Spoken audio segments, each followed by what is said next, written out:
Investment advisory and financial planning services are offered through Simplicity Wealth, LLC, and SEC Registered Investment Advisor. SEC registration does not constitute nor endorse of the firm, nor does it indicate that the advisor has attained a particular level of skill nor ability. Investing involves risk of loss. Insurance, consulting, and education services offered through Diamond Life Planning is a separate and unaffiliated entity from Simplicity Wealth. This information is provided as a general information and is not intended to be specific financial guidance. Before you make any decisions regarding your personal financial situation, you should consult a financial or tax professional to discuss your individual circumstances and objectives. Welcome to the Rock My Finances show on K4HD Radio and Talk4 TV, where we put the fun in finance. Join Powerhouse Jennifer Jose, CDFA, CMC, and Private Wealth Advisor, as she collaborates with you to create clarity, control, and confidence with your money, your way. It's not about the zeros, so what is it all about? Let's find out. Now here's your host and weekly friend, Jennifer Jose. Welcome, everyone, to Rock My Finances podcast. I'm so glad you're here. I'm so glad you're taking the time for yourself to learn a little bit more, maybe to hear what other people are doing out there around their money. And this one is going to be amazing, absolutely amazing. If you're a first-time listener, I'm so glad you're here. Check it out. Subscribe, download all that great techie stuff that you need to do, because we are coming out with 1-2 episodes every week. So you'll have lots of great information to check out. And we have lots of previous ones as well that you can check out. So this one's going to be navigating money talks, essential communication skills. So communication's huge, right? We have masculine, we have feminine, we have old, young, kids, authority. We have all different types of communication styles. We have quick, short, we have different from state to state. We have different from country to country. So we're going to tie all that down a little bit, and we're going to give you some tips and some tricks onto how to talk about money, which of course relates to just communication, right? So I want some clarity. I want you to be able to have some clarity, and I want you to have some go-tos, and I want you to feel more confident, because this is my feeling. Women do not talk about money. We hide how much we make. We hide how much we owe. We hide how much we spend. Any spenders out there? We hide if we know about investing. It's just not a topic that people talk about.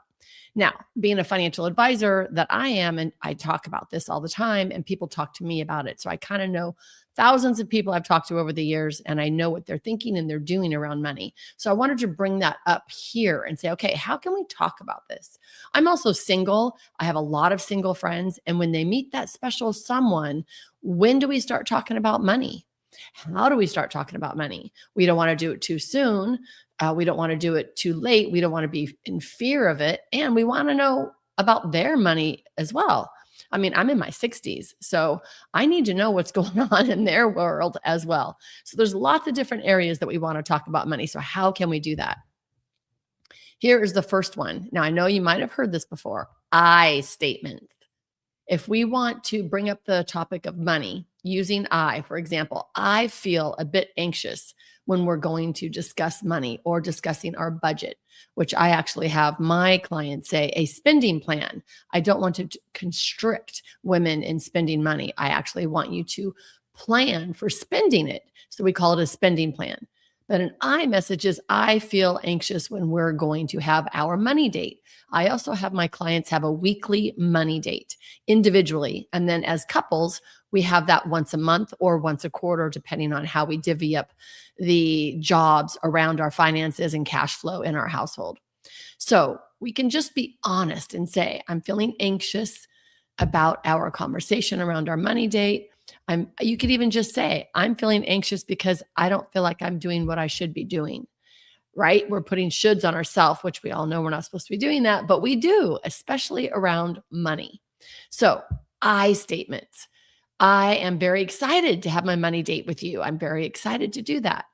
And let's talk about self-talk. I mean, being single that I am, and we all have our own relationship with money, regardless of who's in our household, who we're in business with, who we have to share money with. We have our own personal, individual relationship with money. And guess what? You are responsible with your relationship with your money. And we can't hide that. And we can't sweep that under the rug. We have to look at that because that's going to come out in our communication. I hope that makes sense. So my relationship with money, our theme around my household growing up was work hard, make money. We were business owners and we worked 7 days a week, 365 days a year. So when I met someone that didn't have the same work ethic as I did, that went to my resentment or discrimination thoughts against them about work ethic, because that all played a part, right? Work hard, make money. That's what it's all about. Then I came into coaching with my coach and found out that no, I doubled my income the year that I actually took more rest time and took more me time. So it's not about work hard, make money. However, that is the relationship belief that I had in my head. We all have those beliefs that might not be accurate any longer. So when we care about our relationship with money and we look at that relationship and then we reframe our beliefs, we can show up now currently in our lives today and have great communication around money. So I statements for sure, and looking at our own relationship with money, and then be honest about it.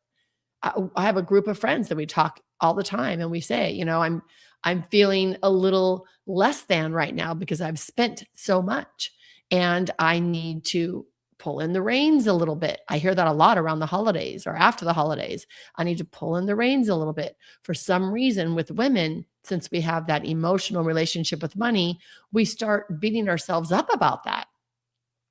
Another reason why you want to have a spending plan in place. So you already know I'm going to spend this much at holidays. I know I'm going to do that. So then after the fact, you won't be beating yourself up about that.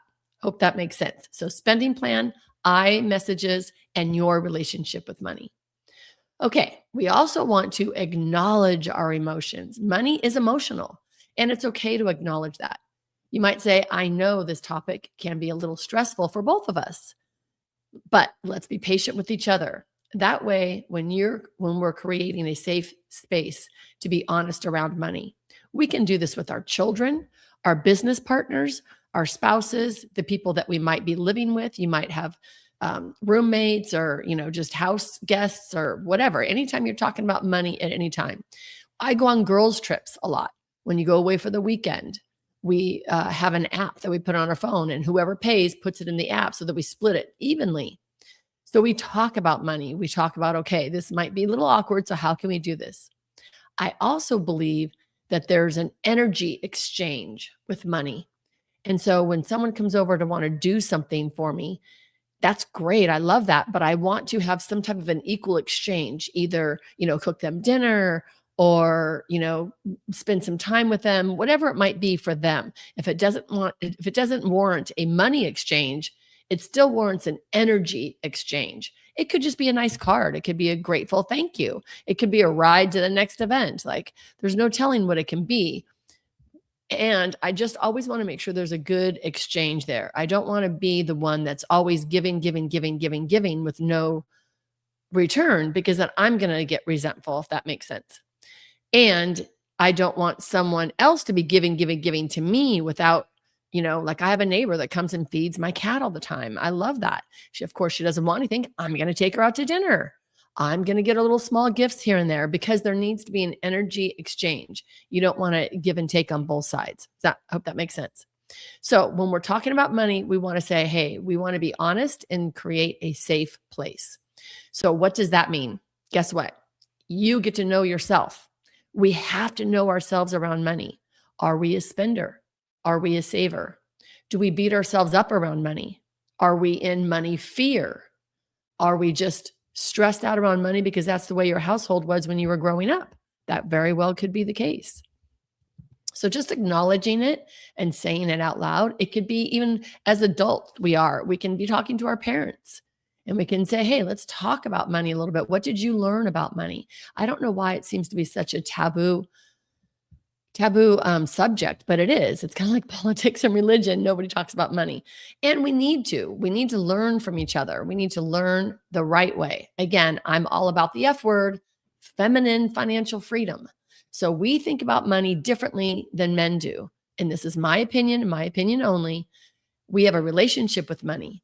I have many, many men clients, and they're amazing. And they can actually hit a bump on the road, come back, shake it off, move on. They don't take it personally. As most women like us, we hit a bump on the road and we beat ourselves up forever like we made a huge mistake. And that is not our fault. That is not your fault. That has been out there forever. I mean, if we look at it, women didn't even have our own bank accounts, our own money or anything until like 50 years ago. And I can tell you, I was married in the 80s and my husband had to come to the bank to sign for me to have my own checking account in the 80s.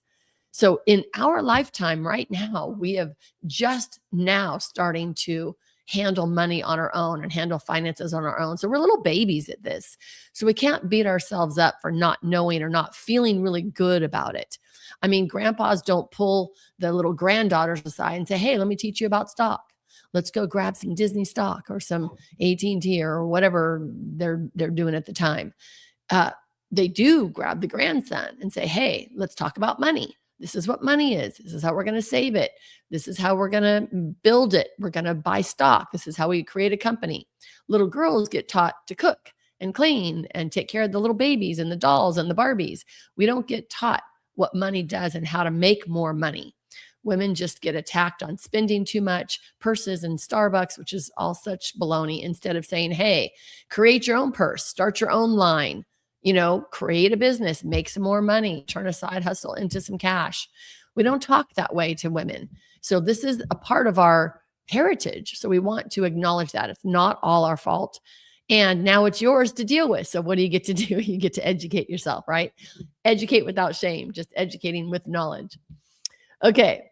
So now we want to recognize that we have a relationship with money before we met anybody that we want to be talking to money about. And then we have to honor that.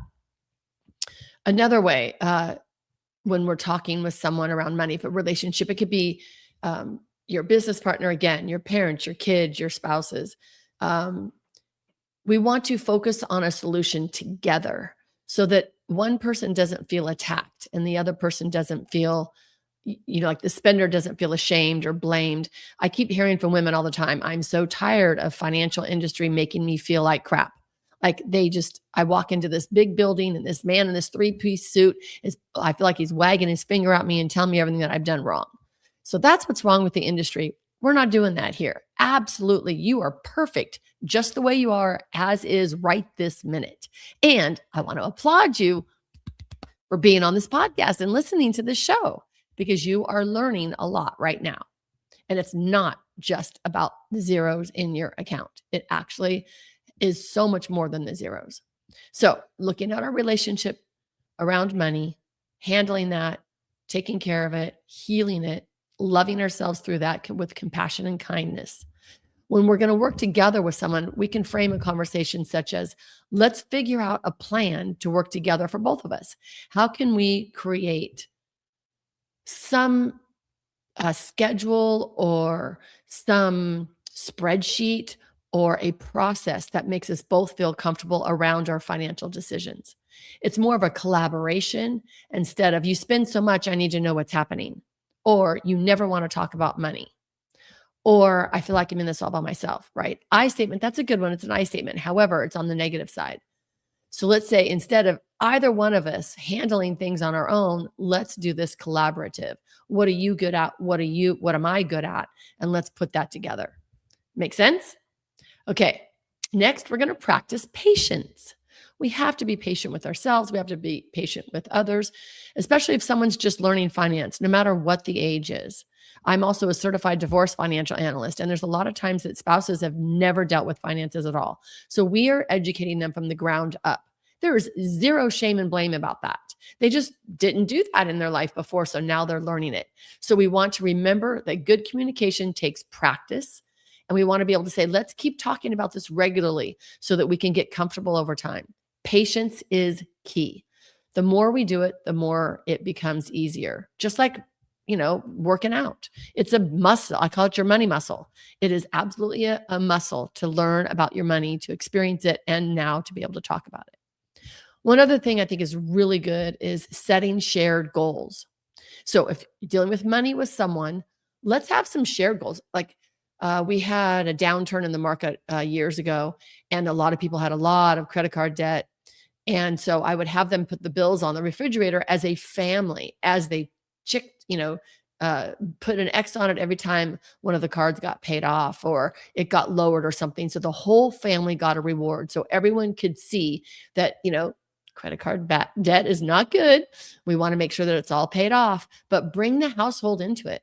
When I had my kids, we had goals about what we were going to do when something happened. Quarterly goals, because kids are young. So you want monthly goals, quarterly goals. And so that when we accomplish something, that we get to go do something or have a Friday night pizza party or whatever it might be, trip to Disneyland, so that we're all involved in the shared goals. So when we're talking about setting our shared goals, especially when it comes to money, it's really helpful to frame it as a collaborative effort. Let's sit down and figure out what we both want to achieve in the next year, whether it's saving for a trip, paying down debt, or building an emergency fund. This makes the goal setting as a team and a collaborative and not just an individual task. How many of you out there are handling your finances on your own? How many of you out there are handling your finances on your own and there's another person in your household and you're still doing it all by yourself? That is my main client. I have so many women that are running the household because the man's off busy. They're busy doing it and they just don't like it. So I am that person's sounding board, and I'm collaborative with them on building their wealth and planning for their future, because the other spouse is just not interested in, and that's okay. As long as we update them monthly so that they know what's happening. It's okay for you to not like any of this. However, if you are solo like I am, you have to do it anyway. So we want to make sure you can clear all those beliefs out and get happy about it. Okay, we also want to be able to navigate the difference of how everybody handles money, what their money stories are, everything. So when we're navigating differences, whether it's different financial priorities, different comfort levels about talking around money, or just finding common ground, you might want to say something like this: it is totally normal for us to be different, and we have different perspectives on money. So let's focus on what we can build from here and go through, because each of you is going to have really good sentiments around it, and we can bring that into the relationship and have a good relationship with money. I love that. Totally love that.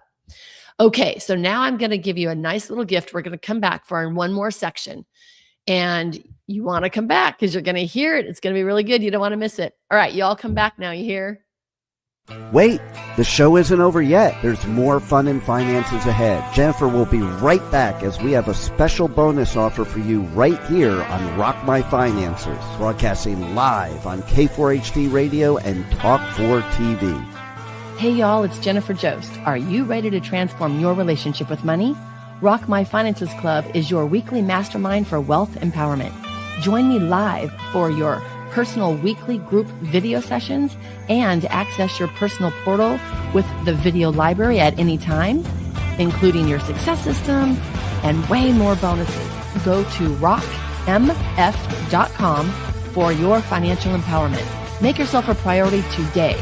Schedule a chat with me at rockmf.com and achieve your feminine financial freedom finally. Oh, and don't forget to ask me how to save 50%.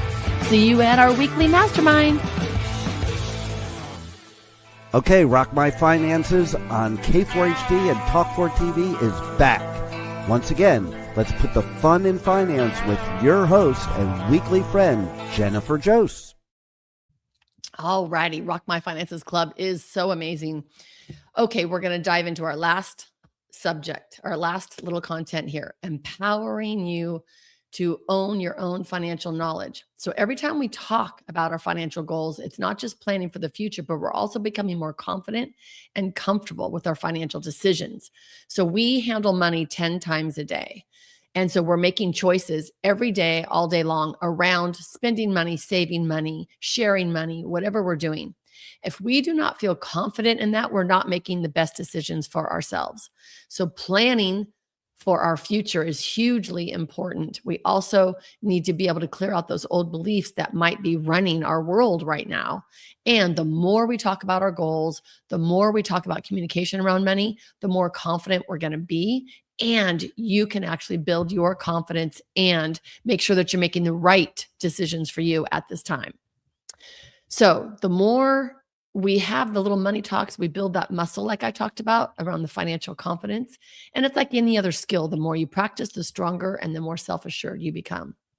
We also want to celebrate. We don't celebrate enough. I have all my clients do a money dance. Here's my money dance. Woohoo!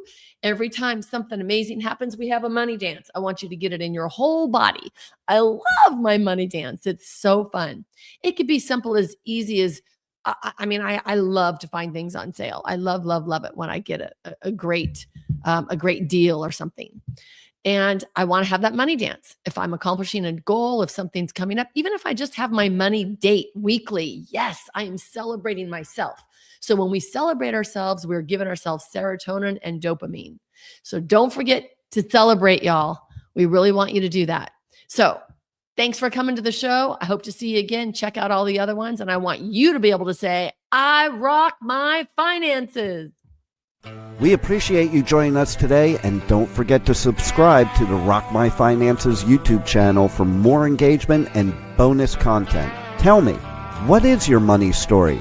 Let's find out with Jennifer right here on K4HD Radio and Talk4TV. It's not about the zero, it's about the F word, feelings. Feelings Jennifer can't wait to explore with you next week.